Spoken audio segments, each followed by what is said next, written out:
आचार्य देव का संकल्प है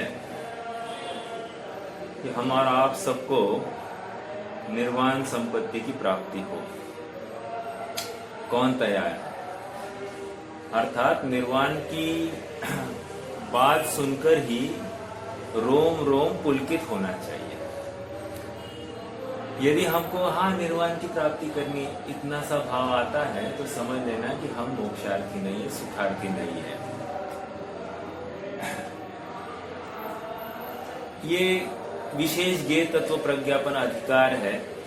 सामान्य ज्ञेय तत्व प्रज्ञापन अधिकार लगभग 30 गाथाओं में चला, अब 33-34 गाथाएं चली। अब यहाँ पर विशेष ज्ञेय तत्व प्रज्ञापन अधिकार चला। क्या प्रयोजन है ज्ञेय तत्व प्रज्ञापन का? फिर ज्ञेय तत्व प्रज्ञापन का प्रयोजन यही है कि इस ज्ञान में क्या क्या चीजें जानी जाती है और उनका स्वभाव क्या है, ये इन सब बातों की इत्यंभूत जानकारी हुए बिना ज्ञान उनको पृथक करने में समर्थ नहीं है। इसलिए यहाँ पर छोटी से छोटी बात को यहाँ पर समझाया जा रहा है। इसलिए छोटी बात समझकर छोड़ देना समझदारी नहीं है।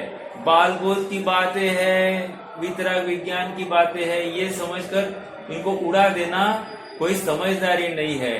क्योंकि मूल में भूल यही है कि हम उस वस्तु को ठीक से समझ ही नहीं पाए हैं। जब वस्तु को ही ठीक से नहीं समझ पाए हैं तो आत्मानुभव कैसे होगा? एक सरल प्रश्न है आप सबसे।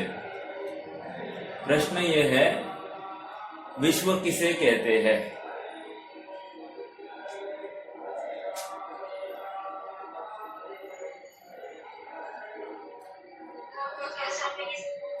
द्रव्यों के समूह को विश्व कहते हैं। दूसरा प्रश्न, द्रव्य किसे कहते हैं?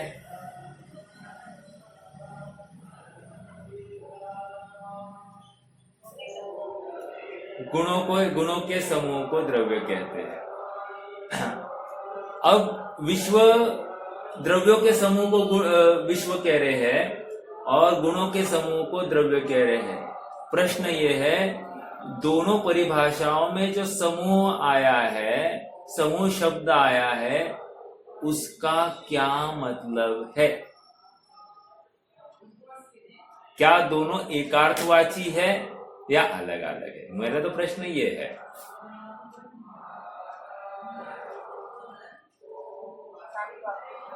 एकार्थवाची है, बराबर। और कोई कुछ कहना चाहेगा? बहन जी का कहना यह है कि समूह शब्द वहां पर भी यहाँ पर भी समूह है, तो दोनों शब्द नए की अपेक्षा शब्द तो वही है, इसलिए नहीं संग्रह ने। एक मिनट, हाँ ठीक है। तो शब्द नए की तरफ से देखा जाए तो एक अर्थवाची है। अर्थ नए नहीं न किया हमने, शब्द नए से देखा तो शब्द नए बराबर है, वही दिखाई दे रहा है, लेकिन अर्थ क्या है?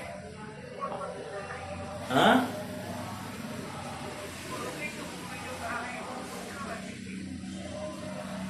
गुण का वाची। हाँ, ओके। आपको कहना क्या है, मतलब एक ही है या अलग अलग है? मेरा तो प्रश्न सरल ये है। पहली बात तो ये नक्की किया जाए कि ये समूह और उस समूह का अर्थ अलग है, ये नक्की किया जाए। ठीक है, अलग है, ये बात तो 100% सही है। एक नहीं है, समूह वहां भी आया, यहाँ पर भी समूह है, लेकिन दोनों समूह का अर्थ एक नहीं है।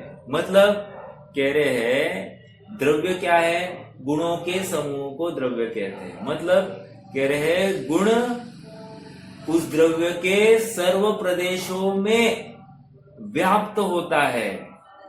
क्या द्रव्य विश्व के सर्व प्रदेशों में व्याप्त है? नहीं। ओके, इस न्याय से इस समूह का अर्थ और उस समूह का अर्थ अलग है। अब जब हमको यही स्वरूप की खबर नहीं है तो हम आगे कैसे बढ़ेंगे? इसीलिए आचार्य देव को लगा कि इसकी यहाँ पर भी कुछ ना कुछ भूल होगी, इस गेय को समझने में भी भूल होगी, इसलिए यहाँ पर विशेष गेय तत्व प्रज्ञापन अधिकार के माध्यम से उन गेयों का स्वरूप क्या है ये भी तो समझना चाहिए कि नहीं। एक और प्रश्न, पहला प्रश्न तो समझ में आया ना, वो समूह दोनों का अर्थ अलग है। अरे द्रव्य का जो गुणों का समूह जो द्रव्य ऐसा जो कहते हैं उसमें अंश अंशी भेद है। क्या कहा? अंशी है द्रव्य और गुण है अंश, समझ में आया। लेकिन विश्व में और द्रव्य में ऐसा अपन अंश अंशी नहीं कह सकते। यहाँ गुण उस द्रव्य के साथ तादात्म्य में है, यह ये द्रव्य विश्व के साथ तादात्म्य में नहीं है, तो फर्क है दोनों में। इसलिए भले ही दोनों जगह पर समूह ये शब्द आया है लेकिन उन दोनों में अंतर है। ठीक है, हाँ, वहां पर समूह मतलब संग्रह, जैसे नीता भाभी कह रहे थे संग्रह है, लेकिन यहाँ का समूह ये तादात्म्य संबंध वाला है, नित्य तादात्म्य संबंध है, गुणों का और द्रव्य का नित्य तादात्म्य संबंध है। ऐसा विश्व के साथ में तादात्म्य संबंध नहीं है। ठीक है, चलिए अब हमको एक कदम आगे बढ़ना है। देखो मैं चर्चा जानबूझकर थोड़ा सा एलोंगेट कर रहा हूं भूमिका के रूप में। ये विशेष गेय तत्व प्रज्ञापन को बताने का प्रयोजन के ऊपर अपन उहापोह कर रहे हैं। हमको लग रहा है अरे क्या है ये जीव धर्म अधर्म पुद्गल ये सब बता रहे, क्या है फर्स्ट स्टैंडर्ड। नहीं नहीं नहीं, फर्स्ट स्टैंडर्ड नहीं। यहाँ पर समझा रहे हैं कि ये इसमें तुम्हारा सम्यक्त्व छुपा है। क्यों? हाँ बोलिए ना। तादात्म्य नहीं है, लेकिन जब विश्व करेंगे तो द्रव्य तो आएगा ही। क्या संबंध बोलेंगे? संग्रह है ना, संग्रह के माध्यम से, नए नहीं लगाना, संग्रह। देखो चार संबंध अपन ने किए थे, आपको याद होगा तो। एक है नित्य तादात्म्य संबंध, एक है अनित्य तादात्म्य संबंध, एक है अयुत सिद्ध संबंध, और एक है जो ये विश्व और द्रव्य का जो है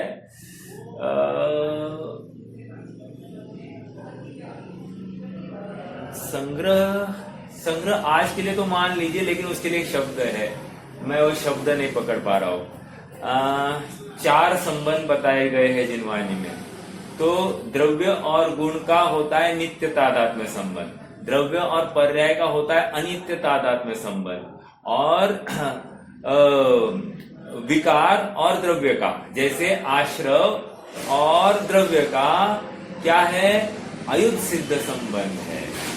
स्वभाव नहीं होने से अयुत सिद्ध संबंध, जैसे वृक्ष है और पत्ता है, पत्ता गल जाता है वृक्ष से तो अयुत सिद्ध संबंध किया, तो वो भी नहीं। लेकिन द्रव्य और विश्व का जो संबंध है, मैं आपको कंफर्म करूंगा, वो शब्द बताऊंगा, लेकिन वो संबंध अलग है, उसका अलग नाम है। तो ये 4 प्रकार के संबंध बताए गए हैं संयोग के रूप में। तो ये संयोग वो जो है संग्रह के रूप में, वो संयोग समझना चाहिए, है ना। उसका भाग है, विश्व का भाग है द्रव्य, और इसके बिना विश्व की पूर्णता हो ही नहीं सकती, ये भी बात सही है।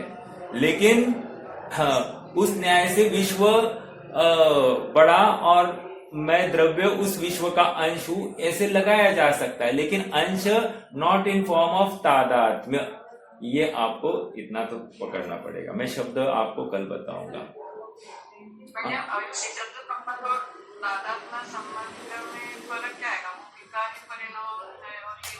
बस आयुत सिद्ध संबंध और तादात्म्य संबंध, तादात्म्य संबंध तो हमेशा पाया जाएगा, ठीक है, और नित्य तादात्म्य और अनित्य तादात्म्य संबंध मतलब क्या है, वो एक समय की अवस्था है। अनित्य तादात्म्य संबंध पर्याय का होता है, पर्याय एक समय की है ना, लेकिन एक समय के लिए वो द्रव्य के साथ में वो व्यक्त है, इसलिए अनित्य तादात्म्य संबंध। तादात्म्य है क्योंकि उस पर्याय में द्रव्य ही व्याप्त है, इसलिए तादात्म्य कहा। और अनित्य क्यों कहा? क्योंकि एक समय की है, तो ये अनित्य तादात्म्य संबंध। अब प्रश्न आपका ये है, तादात्म्य संबंध और अयुत सिद्ध संबंध में क्या फर्क करना?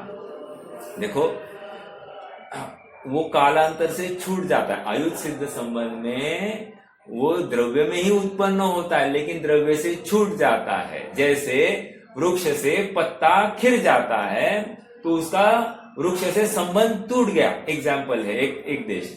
उसी प्रकार इस विकारी परिणामों का द्रव्य के साथ संबंध छूट जाता है, ऐसा देखा गया है, इसलिए अयुत सिद्ध संबंध बताया जाता है। ठीक है, इसमें एक क्षेत्रावकाश संबंध नहीं लागू। एक क्षेत्रावकाश संबंध, एक क्षेत्रावकाश संबंध लगाएंगे ना, लगा सकते हैं। मतलब किसका एक क्षेत्रावकाश लगाएंगे? द्रव्यों का, दो द्रव्यों का आपस में। यस यस यस यस, एक क्षेत्रावकाश संबंध, बिल्कुल सही। चलो चलो, ओके। सभी द्रव्यों का जो समूह है उसको अपन एक क्षेत्रावकाश संबंध भी, संयोग सिद्ध संबंध, संयोग सिद्ध संबंध, यस, संयोग सिद्ध संबंध है। और एक क्षेत्रावकाश संबंध में थोड़ा सा फर्क है। हाँ, अभी और एक चलो। देखो, संयोग सिद्ध संबंध और एक क्षेत्रावकाश संबंध में क्या फर्क है? जैसे ये समूह है, ये संयोग इनके सबका मिलाकर ये विश्व, और एक क्षेत्रावकाश मतलब दोनों एक ही क्षेत्र में पाए जाते हैं। अब सभी जीव एक क्षेत्र में नहीं ना पाए जा सकते, तो इस न्याय से एक क्षेत्रावकाश संबंध नहीं घटाया जा सकता। लेकिन पुद्गल, अभी इस शरीर का और इस देह का ऐसा एक क्षेत्रावकाश संबंध आप बता सकते हो। ठीक है, चलिए आगे बढ़ाए हैं। हाँ, देखो, हाँ, संयोग सिद्ध और एक क्षेत्रावकाश संबंध, क्या प्रश्न था आपका?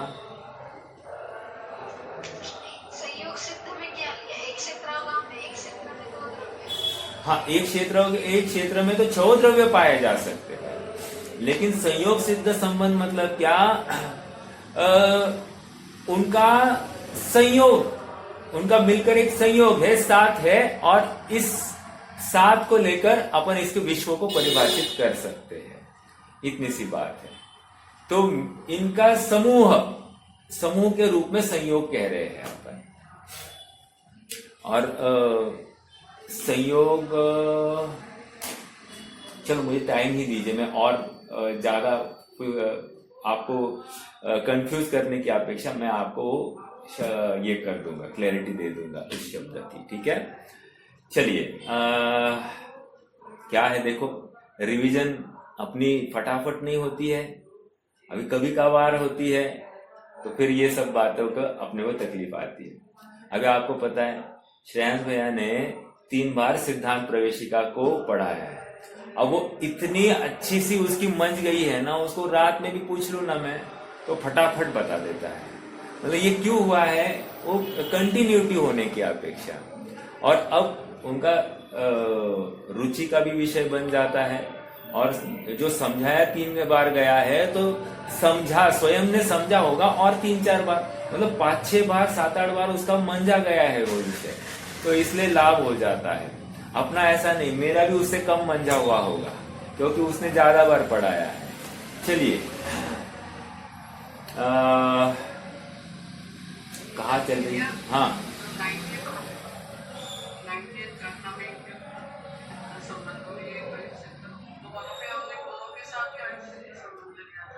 हाँ, ठीक है।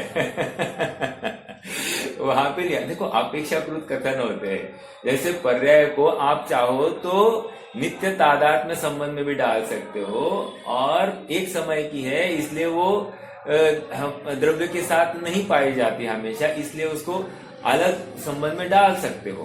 बट शरीर और आत्मा का अयुत सिद्ध, बराबर है ना, अयुत सिद्ध संबंध है क्योंकि संबंध ही नहीं है, ऐसा आया था, राइट। और युत सिद्ध संबंध मतलब गुण और द्रव्य का युत सिद्ध संबंध है, ऐसा अपन ने लिया था। तो युत सिद्ध संबंध ही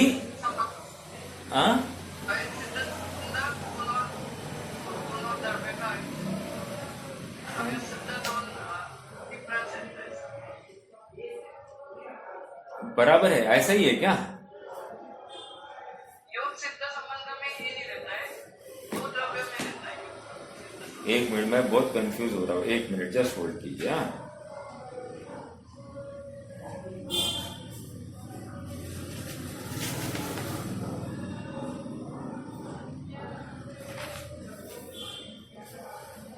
देखो 98 में है क्या या 93 में था वो? 98 में। देखो जीव और द्रव्य का जो संबंध है अभी उसको आप युत सिद्ध संबंध कह रहे, बराबर?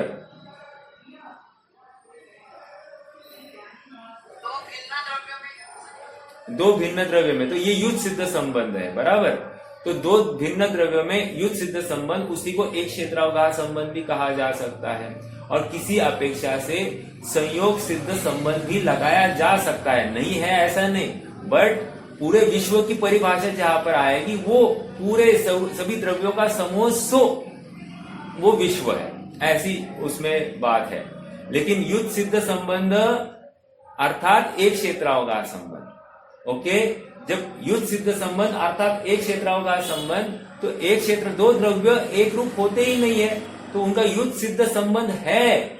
लेकिन उनसे कोई नवीन द्रव्य की उत्पत्ति हुई है क्या? नहीं हुई है।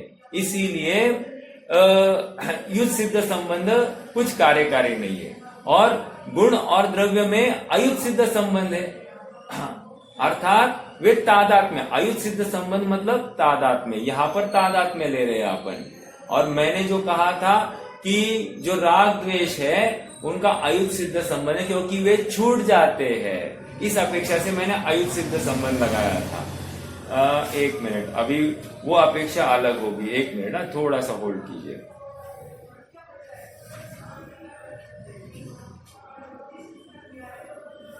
मुझे थोड़ा टाइम देंगे क्या?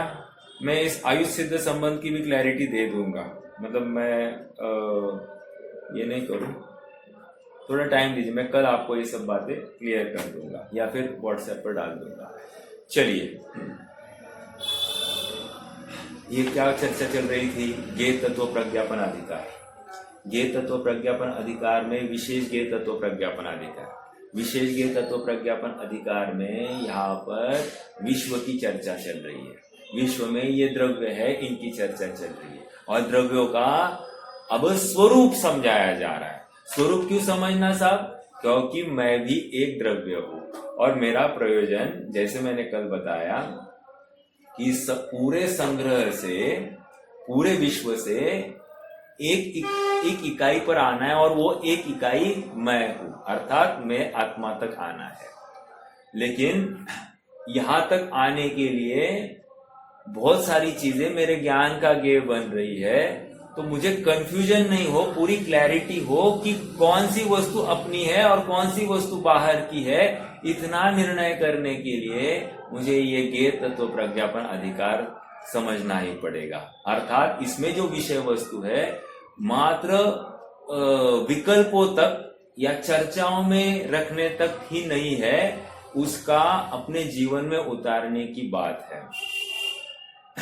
जब हम कह रहे हैं कि जीव उपयोग लक्षण वाला है, चेतना लक्षण वाला है, तो इसके अलावा वो पुद्गल या अजीव द्रव्य ये अचेतन है, इसमें चेतना लक्षण नहीं है, तो मुझे हर समय में इन अचेतन पदार्थों से जो अपनत्व पाया जा रहा है, इसका राज क्या है, ये मुझे अपने आप को प्रश्न पूछना पड़ेगा। आचार्य देव ने एकदम सरल भाषा में जो समझाया है उसी का मुझे स्वयं से एक प्रश्न करना पड़ेगा कि मुझे इन अजीव पदार्थों से ऐसी रुचि क्यों है, प्रेम क्यों है। और जैसे ही समाधान आएगा कि मैं अपने स्वरूप को भूल गया हूं, अर्थात मोहवश मैंने पर पदार्थों को अपना मान लिया है, तो वहीं पर मोह को छोड़ने का उद्यम पाया जाएगा। इष्टोपदेश में एक छोटा सा छंद है, बहुत प्यारा छंद है, 5वां छंद है। वासना मात्र मेवे तत् सुखम दुखम च देहिनाम तथायुद्वे जयन्ते ते। वासना मात्र मेवे तत्, हाँ, भोगा रोगा इवापदी। वासना क्या है आगे?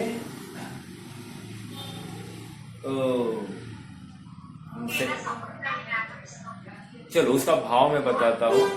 भाव ये है कि वासना, वासना मतलब क्या कि पर द्रव्य के प्रति आकर्षण, इतनी सी बात है। पर पदार्थ के संबंधी आकर्षण हो गया ना, ये वासना। वासना मतलब इच्छा।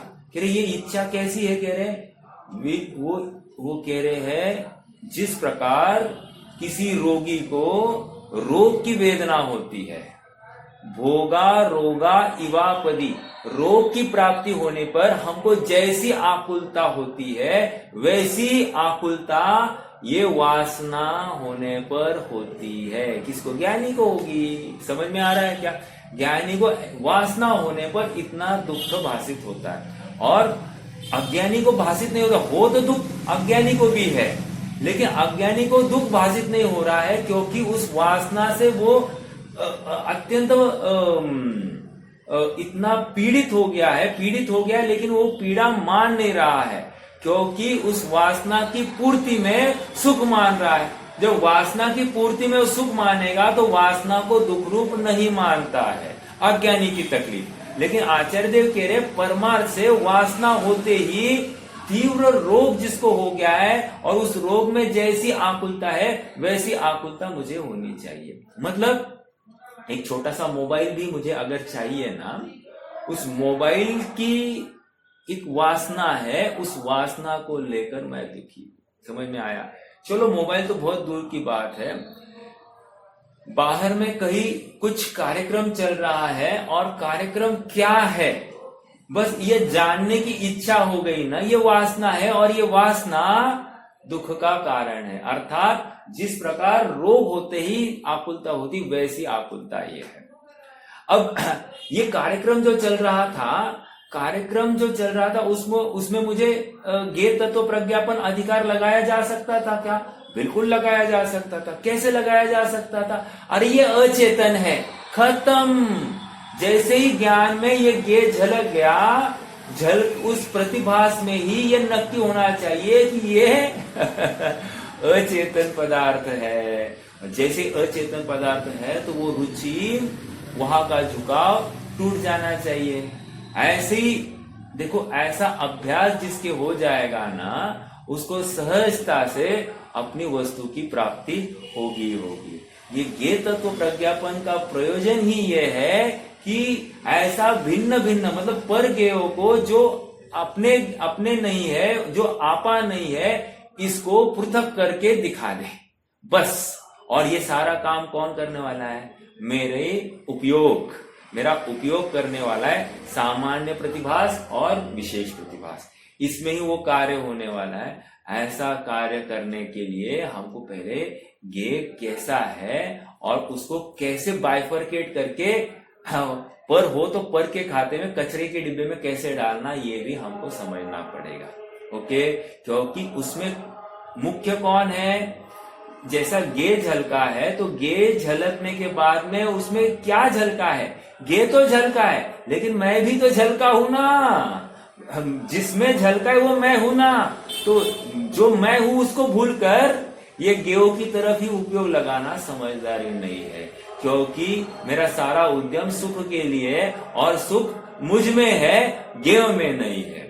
ये जिसे स्वीकार हो जाता है ना, फिर बार बार बाहर उसकी पर्याय या परिणति झुकती ही नहीं है। ठीक है।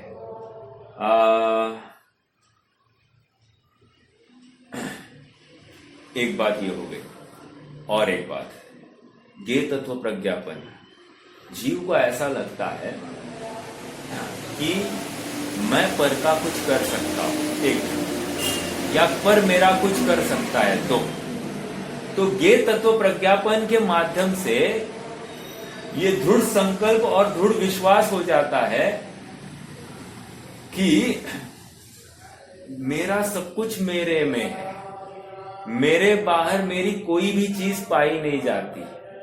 और सेम केस अन्य द्रव्यों की है, अन्य द्रव्य भी मुझ में प्रवेश करने में असमर्थ है।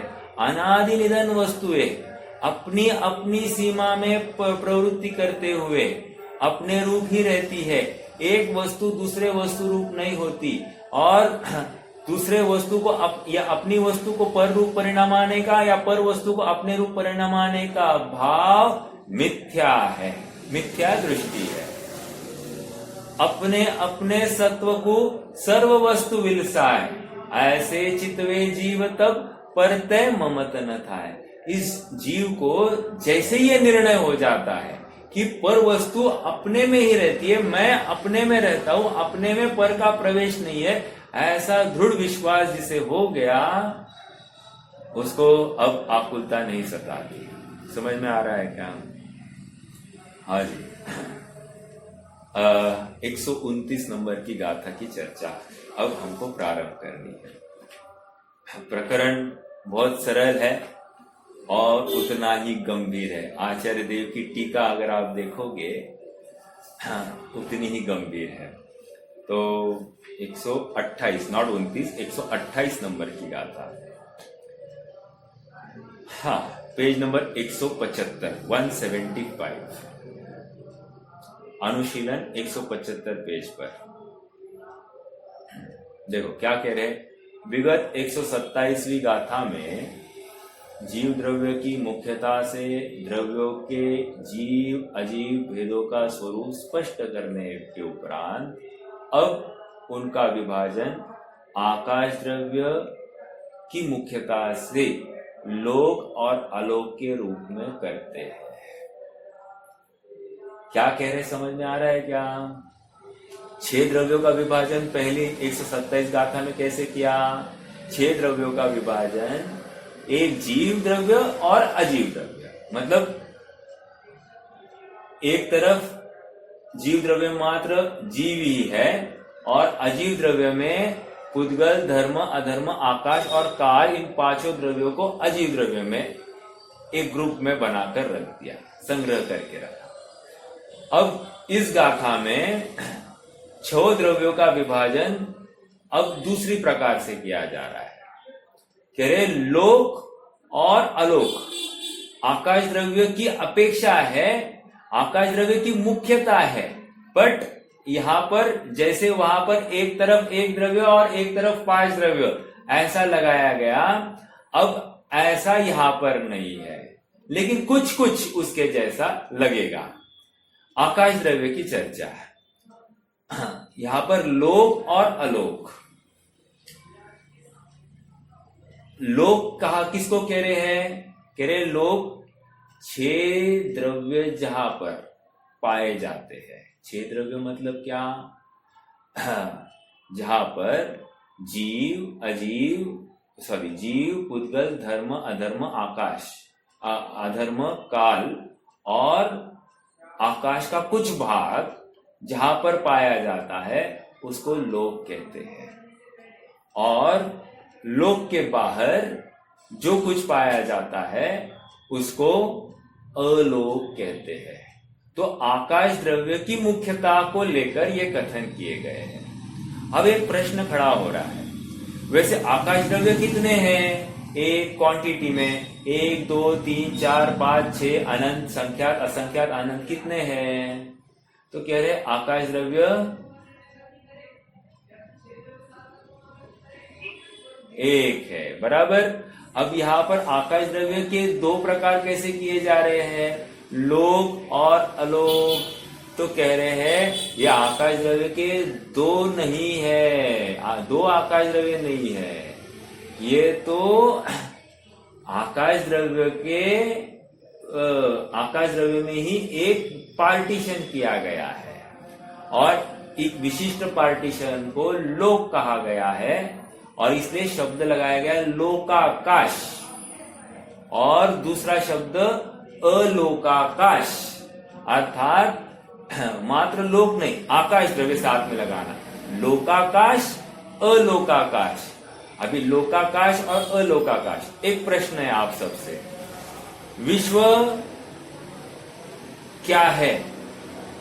लोकाकाश है या अलोकाकाश है?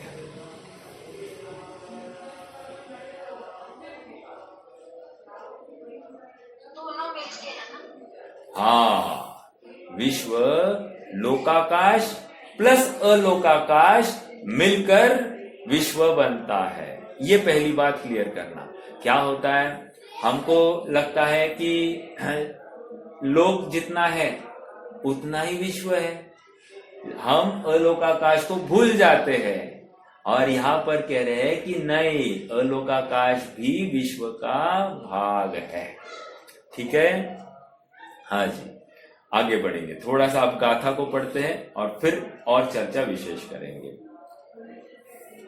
पोगल जीवनि बद्धो, पोगल जीवनि बद्धो, धम्मथिकाय कालड्ढो, वट्टदि आगासे जो, लोगो सो सव काले दू। आकाश में जो भाग उद्गल जीव धर्म अधर्म से, अर काल से समृद्ध वह सब लोक शेष अलोक है। क्या कह रहे हैं, देखो, आकाश में जो भाग, देखो मान लो ये घर है, घर, राइट, घर का हम भाग करते हैं, क्या करते हैं ना, जैसे चौका है, तो जो चौका है, चौका घर है कि नहीं है? है। हम कहते भी है ना चौका घर, लेकिन चौका घर होते हुए भी हम घर से चौके को पृथक कर रहे हैं कि नहीं कर रहे हैं? बराबर। तो कैसे कर रहे हैं? जहां पर भोजन सामग्री हो, भोजन बनाया जाता है जिस क्षेत्र में, उस क्षेत्र में स्थित सर्व पदार्थों का मिलाप, उसको हम चौका घर कहते हैं। उसी प्रकार यहाँ पर आकाश द्रव्य के ही किसी विशिष्ट स्थान में धर्म अधर्म धर्म अधर्म काल और पुद्गल एंड जीव, ये सब पाए जा रहे हैं, और स्वयं आकाश द्रव्य तो है ही वहां पर। तो ये 6 मिलकर जिस क्षेत्र में पाए जा रहे हैं, ऐसी 6 मिलकर जो समूह हुआ है, उसको यहां पर क्या कह रहे हैं? लोक कह रहे हैं या लोकाकाश कह रहे हैं। ठीक है, अब देखो, पोगल जीवनि बद्धो, धम्मथिकाय कालड्ढो, वट्टदि आगासे जो, लोगो सो सव काले दू। एक शब्द देखो सेकेंड लाइन में उत्तरार्ध, लोगो सो सव काले दू, इसको लोग कहते हैं। एक किसको लोग कहते हैं? अब ऊपर पढ़िए, पोगल जीवनि बद्धो, पुद्गल और जीव से निबद्ध, इसी को टीका में समृद्ध, संबद्ध ऐसा शब्द दिया है। संबद्ध कहो, समृद्ध कहो, निबद्ध कहो, ये सब लगभग एकार्थवाची है। क्या अर्थ है? कह रहे जहां पर पुद्गल और जीव की ही मुख्य रूप से विशेषता पाई जाती है, या जहां पर पुद्गल और जीव की वजह से समृद्धि पाई जाती है, तथा साथ में क्या है? धम्माधम्मथिकाय कालड्ढो, धर्मास्तिकाय अधर्मास्तिकाय प्लस काल द्रव्य क्या है? स्थित है, पाए जाते हैं, कैसे पाए जाते हैं? वर्तते हैं, रहते हैं। आगा से अर्थात आकाश का जो हिस्सा, उस हिस्से को लोगो, उस हिस्से को क्या कहते हैं? लोगो, लोग कहते हैं। और ऐसा लोग कब है? तो कह रहे हैं तीनों काल में, सव काले दु। ऐसा लोग कहा है जहां पर आकाश के जिस क्षेत्र में पुद्गल, जीव, धर्मास्तिकाय, अधर्मास्तिकाय और काल द्रव्य वर्तते हैं, उस आकाश के क्षेत्र को लोक कहते हैं। और ऐसा लोक 3 काल में पाया जाता है। 3 काल में पाया जाता है कहकर क्या कहने चाह रहे? देखो पिछली गाथा की टीका में भी अविनाशी ऐसा एक शब्द आया था जिसका नाश नहीं हो सकता, और एक शब्द आया था भगवती। समझ में आ रहा है क्या? देखो वहां तो भगवती ऐसा अर्थ, मतलब ये शब्द जीव द्रव्य के लिए लगाया। क्या आप ऐसा आपको लगता है क्या भगवती ये शब्द हम अन्य 5 द्रव्यों को लगा सकते हैं? ऐसा आपको लगता है क्या भगवती ये शब्द 5 द्रव्यों में लगाया जा सकता है? और कारण बोलिए।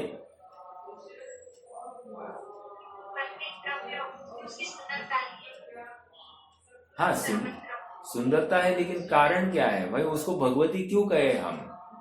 सुंदरता तो हमको भी सबको पता है, बट कारण बोलिए विशिष्ट, जिसकी वजह से ये भगवती स्वरूप है।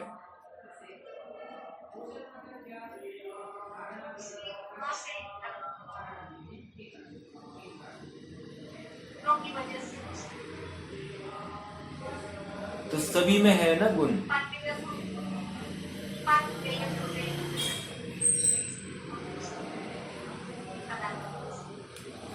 देखो मैंने अभी अभी कहा अपने अपने सत्व को सर्व वस्तु विलसाय। जो द्रव्य, जो वस्तु अपनी षटकारकीय व्यवस्था स्वयं से कर सकती है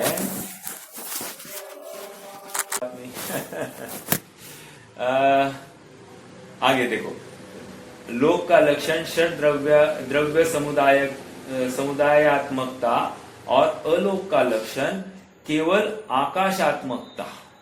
ठीक है? सर्व द्रव्यों में व्याप्त होने वाले महान आकाश में जितने आकाश में गति स्थिति वाले जीव और पुद्गल गति स्थिति को प्राप्त होते, शब्द देखो शब्द आप इमेजिन कीजिए, आकाश द्रव्य में जितने गति और स्थिति की योग्यता वाले जीव और पुद्गल गति और स्थिति को प्राप्त होते हैं,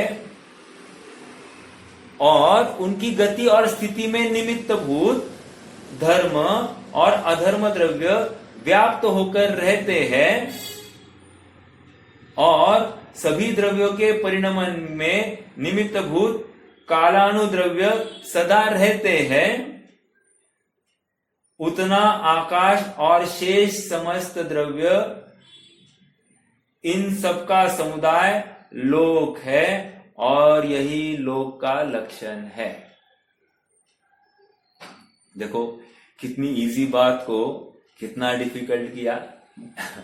वैसे डिफिकल्ट नहीं है, अगर आप शांति से पढ़ो तो सब हमारे परिचय वाले शब्द है। जैसे यहां पर क्या कह रहे हैं, जीव द्रव्य और पुद्गल द्रव्य ये गति और स्थिति करते कि नहीं, या तो गति करते पाए जाएंगे या तो स्थिति करते पाए जाएंगे।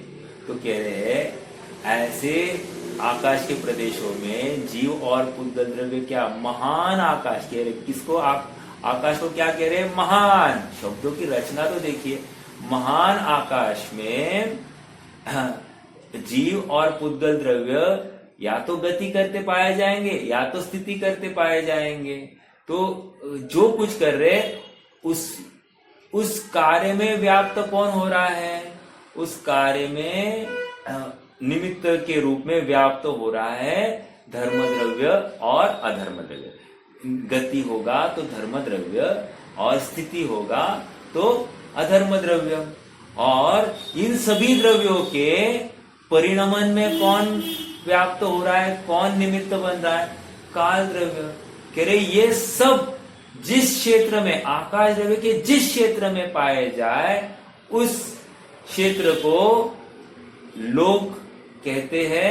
अर्थात ये पांच द्रव्य जहां पर है, लक्षण जिसका, उस क्षेत्र को कह रहे हैं लोकाकाश। समझ में आया?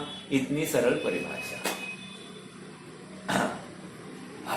ये बात समझ में आ गई साहब? आपने एकदम समझा दिया, मैंने रट्टा भी मार लिया। ओके, गति हेतुत्व, स्थिति हेतुत्व, उसमें निमित्त धर्म द्रव्य, अधर्म द्रव्य, और वहां पर सभी द्रव्यों के परिणमन में काल द्रव्य, ये सब मैंने रट्टा मार दिया। और इस क्षेत्र को लोकाकाश कहते हैं। अरे हाँ, बट लोकाकाश को समझकर मुझे क्या फायदा? प्रश्न तो ये है, लोकाकाश को समझकर मुझे क्या फायदा? कौन बताएगा? प्रयोजनभूत बात तो ये है, लोकाकाश की परिभाषा सुनी, समझी, ओके, कोई प्रॉब्लम नहीं। लेकिन लोकाकाश को समझकर मुझे क्या फायदा हुआ? प्रश्न तो ये होना चाहिए।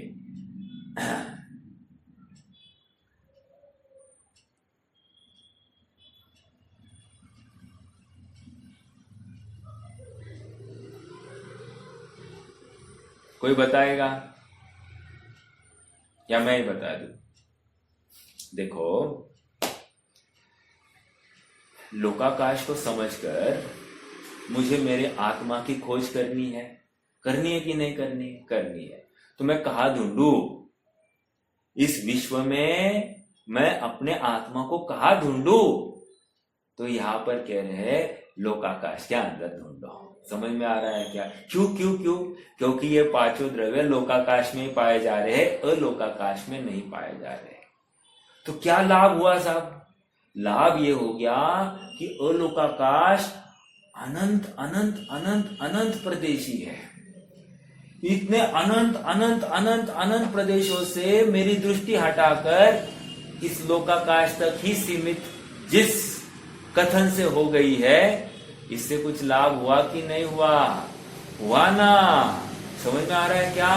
अनंत की दृष्टि को सीमित करके असंख्यात की क्षेत्र तक ही सीमित करने का जो लाभ मुझे हुआ है, ये लोकाकाश समझने से हो गया है। समझ में आया क्या? एक दूसरी बात क्या है?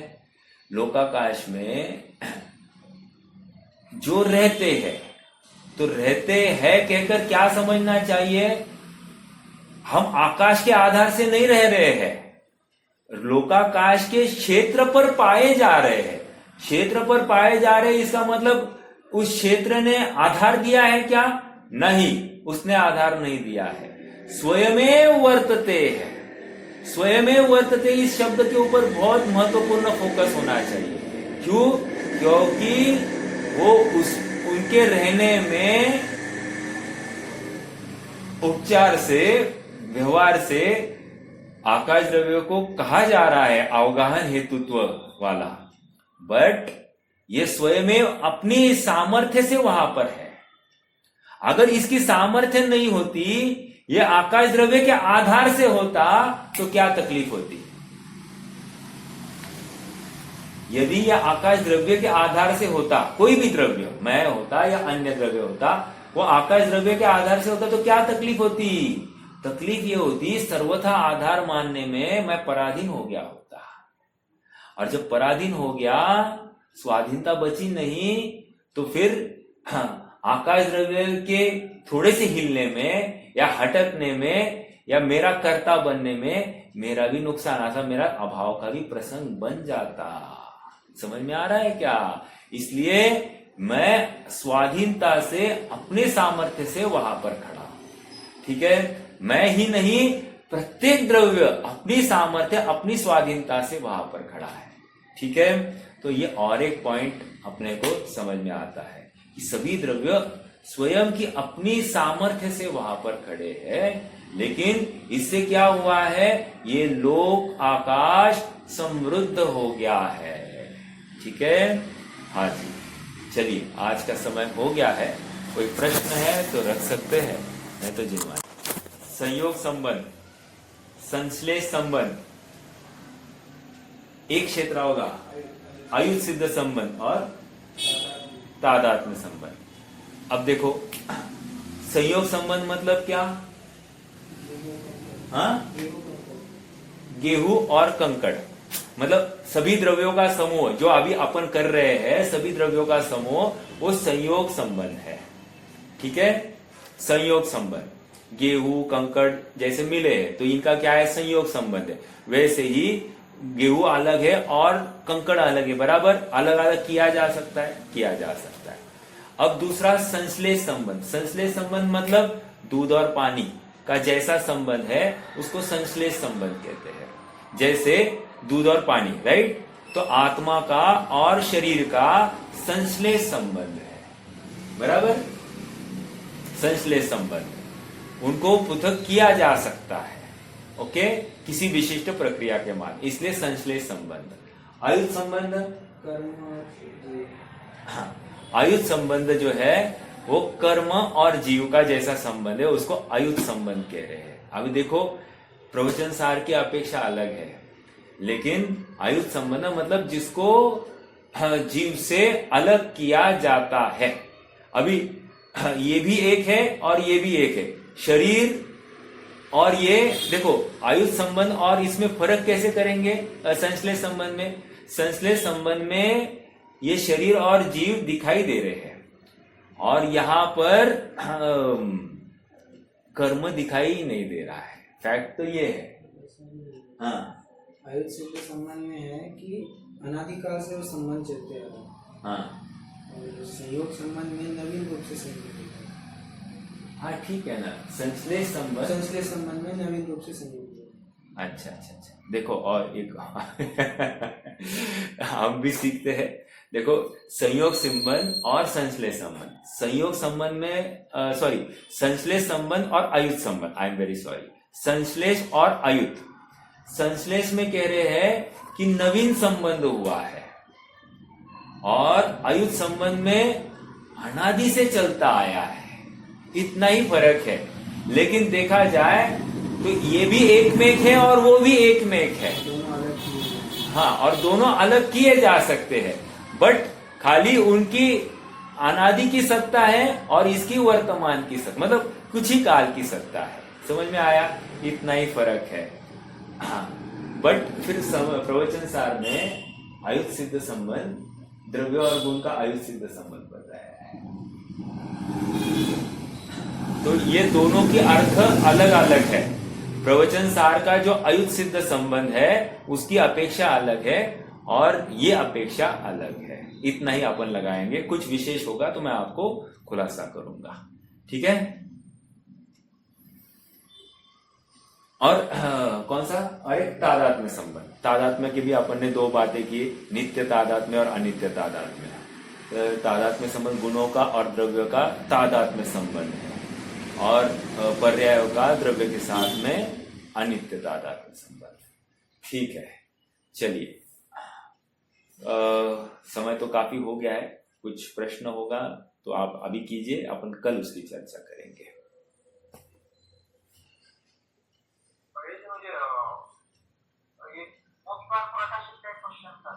हाँ, अभी बोलिए ना। जानने की इच्छा।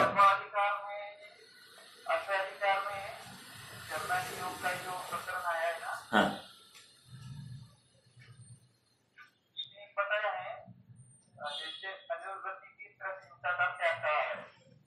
हाँ,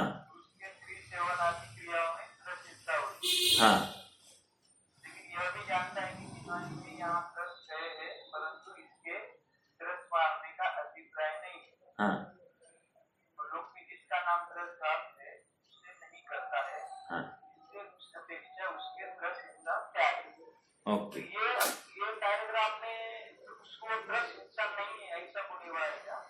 हाँ,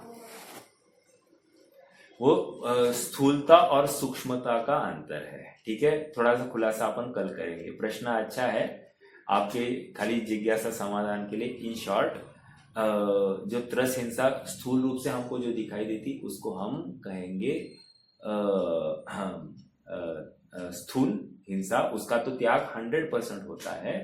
और ये स्त्री सेवन आदि में जो त्रस हिंसा होती है, ये उस भूमिका में योग्य है। योग्य मतलब उसका भी खेद है उसको, लेकिन उस भूमिका में ऐसा परिणाम पाया जाता है। इतनी सी बात है, समझ में आ रहा है क्या?